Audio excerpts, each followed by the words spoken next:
Now, Donald Trump, on his 79th birthday, no less, has flexed the United States military muscle on the streets of Washington, D.C. with a parade to celebrate the US Army's 250th anniversary. Now, he had this idea during his first term, apparently, so he's finally managed to pull it off. And the president praised US soldiers who've served and issued a message about the hope for the future of America. America stands tall, America stands proud, and America stands free. We're the hottest country in the world right now, and our country will soon be greater and stronger than ever before. But while that celebration of the US was going on the other side of the country in Los Angeles, you had more of this rioting that we've seen all week. This time there have been protests across the country under the banner of No Kings, which is apparently meant to mean that no one is above the law. I don't know, they think Donald Trump is going to make himself the king or something. Would be a strange thing for a Republican to do, but never mind, logic doesn't come into these matters. Sky News First Edition host Pete Stefanovic was there as the LAPD attempted to force crowds from the city streets.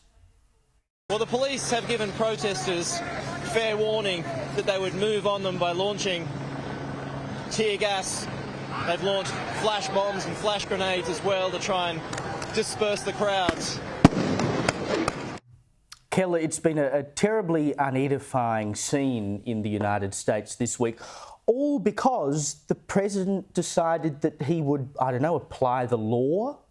Not only did he decide that, he decided this about a year ago, and he said it again and again and again on the campaign trail. So all the way through the campaign, he said, I'm going to close the southern border, stop the illegal immigrants, and I will deport the ones who are here. And most of America said, yeah, we'll vote for that. So this is democracy, in a sense. Now, we mustn't get this out of proportion. There are good pictures coming out of the demonstrations, protests, riots, call them what you will. And because there are good pictures, they get lots of coverage on television. I worked out years ago when I was working in television news, you only needed two things, bad news and good pictures. And this is it, bad news and good pictures. So it gets covered a lot.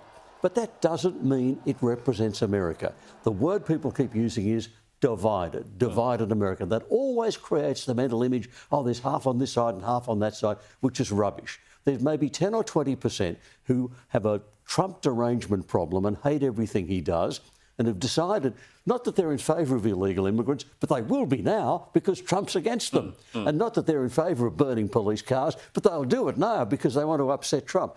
That's all. The rest of America, 80, 90% of America, they would have looked at that military parade, they would have felt proud of being American, really happy with the way the country's going and it's on track. So by all means, keep using the word divided, but it's a tiny sliver on one side and it's the vast majority of Americans on the other. Well, I wonder, Evelyn, how many of these people at these riots actually care at all about illegal immigrants. I mean, it's basically just an excuse to protest against Donald Trump. And much like Black Lives Matter, it would seem that there is a lot of money being put into this by various forces to encourage civil unrest. And of course, you have Gavin Newsom during the week, the governor of California, saying this is the civil war that Donald Trump wanted.